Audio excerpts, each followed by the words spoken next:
Well,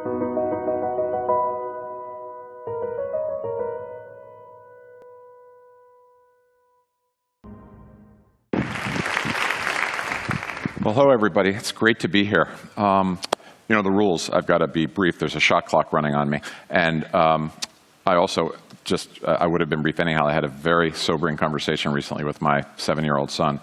And I want to leave aside for a moment the improbability of my having a 7-year-old son. But well, it didn't seem improbable to me, but he had not listened to his babysitter one day. He's a wonderful, wonderful kid, great kid, but he'd misbehaved a little bit. And my wife, Rosemary, called me at work, and she said, you need to come home early from work. We need to talk to Nate about his character and the choices he makes and his purpose on the planet. You can see that Rosemary's a really great mom, but a little bit intense. And I went home early, and we had this conversation with Nate. It went very well. He was very respectful. As I said, he's a great kid. He didn't say a word. It was a monologue with Rosemary doing most of the monologuing. But afterwards, she had the good sense to say, now, Nate, is there anything in turn that you would like to say to us? And he looked us dead in the eye, and he said, thank you for your little presentation. So I like to wrap up before I evoke that in an audience, so I will be concise. Let me just say that there's been a diversity of speakers here talking about all types of innovation and a lot of conversation about social innovation. And as diverse as this group is, I would argue that we all have one thing in common, which is the desire to do this work in ways that are more powerful, in ways that are more transformative, which if you come from the nonprofit sector has a whole set of challenges attendant to it. I often think of a New Yorker cartoon in which a husband and wife are sitting in their easy chairs in the living room, and a puppy dog comes in up on his hind legs, and the caption just reads, once again I find myself in the rather awkward position of having to ask one of you for a biscuit. This is what life in the nonprofit sector can be like. And the need to do this work more powerfully is so important for so many reasons. We started Share Our Strength because of the famine in Ethiopia, and there's a slide here of this wonderful, wonderful girl I met in Ethiopia named Alima Dari. She's I think at the time was about 11 years old.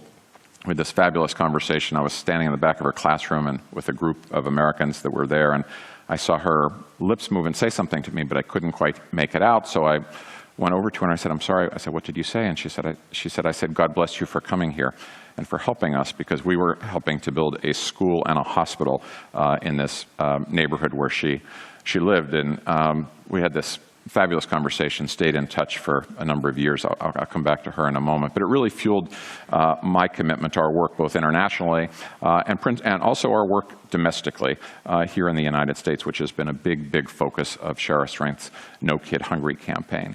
The reason I tell you that is because although the desire was there, we were on a trajectory that I think was very similar to a lot of organizations. We had a good idea, we started to grow, then we hit a plateau, and we got stuck, and we weren't able to keep up with the needs of Alima and our work in Ethiopia or our work all around the United States. If you use revenues as a proxy, for example, I would say that we had revenues of about $13 million in 2006, 7, and 8, but they jumped to $19 million in 2009, $26 million in 2010, $33 last year, and $43 this year. There'll be about $51 million next year. So we did some things to break out of that, and that's what I want to talk to about today, particularly at a time where in our own country we have such enormous need and such enormous levels of poverty at a time when our economy is struggling and our political system has been paralyzed and to some degree broken, with 22.5% of our children living below the poverty line, 16.5 million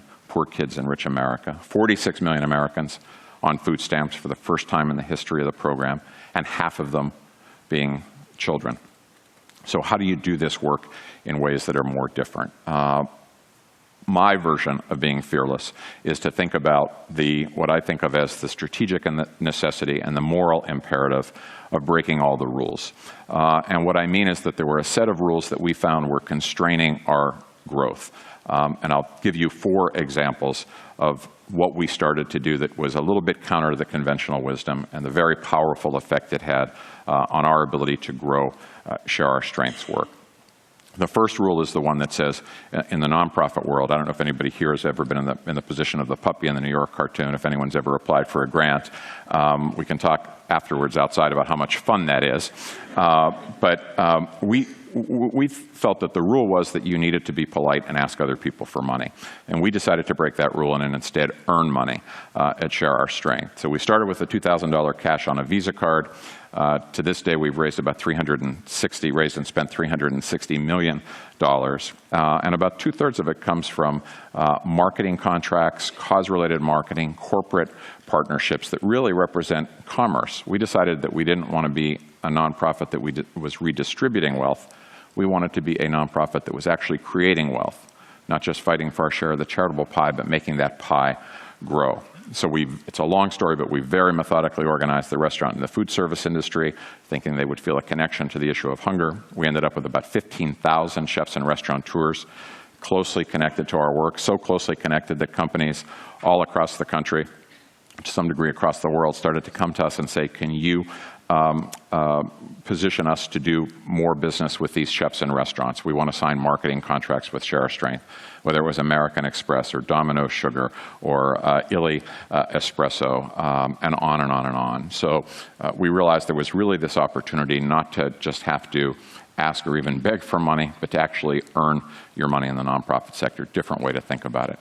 The second for us was breaking the rule that said you should be measured by your administrative overhead. We thought you should be measured by your impact for a whole variety of reasons. If you think about it, nobody has ever, if I've got it with me, nobody has ever walked into an Apple store and said, I think I really like that iPhone, but I need to know what your administrative overhead was before I want to make this purchase, right? That conversation would never happen. Happens all the time in our sector and is very handicapping. So we said, look, we're not just going to feed kids. We're going to end childhood hunger by the year 2015. And we laid out a strategy to do that. When we met with our partners around the country, most of them were very apprehensive. They thought, well, how much is that going to cost? What is it going to take? Would we really have the funds to do that? What if we missed? And what there really was, the subtext was a real cultural discomfort to being accountable to a very specific outcome. But for our business partners, it was the mirror image opposite. You're setting a goal, putting a stake in the ground, holding yourself accountable to meeting it. We want to be a part of that. And we grew in very powerful ways. The third rule for us was that although we're not a political organization and we're not a partisan organization, we realized that social entrepreneurship without public policy, without a robust public policy component, was kind of like a garage band without amps. It was very cool. It was a great place to be. Nobody would really know what you were doing 3 blocks away. You had to have public policy to scale your work. I'll give you one equation and you'll understand both the problem and the opportunity of our No Kid Hungry strategy of ending childhood hunger here in the United States. 21 million kids in the country get a free school lunch. They're all eligible for free school breakfast. Only 9 million get it. And when the schools are closed in the summertime, only 3 million get it. It's bought and paid for all 21 million. This is one of the best-kept billion-dollar secrets in Washington. So much bipartisan support and such a track record that it's actually exempt from the sequestration, the automatic budget cuts that could come down the pike at the end of this year.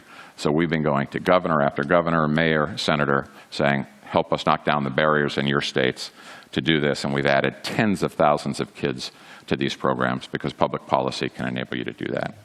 And fourth and finally, the rule says you got to collaborate, and we're all about collaboration. We collaborate with lots of other nonprofits. But we believed that we needed to break that rule and also compete. Not to compete to put others out of business, but to compete to be the best version of ourselves. So for example, I was on the Timberland board for 10 or 11 years. One of the things I learned on that board, my only corporate experience, was that the company and the board and the senior management were very focused on outperforming their peers, and they understood that to compete at any level, you need to compete at every level. So Timberland never thought of themselves as just competing to sell us boots. They thought of competing to get the very best people who work in fashion and footwear anywhere in the world to come and work at Timberland and to stay there longer. And they measured that. To compete at any level, you must compete at every level. In our world, in the nonprofit sector, we have the opposite instinct.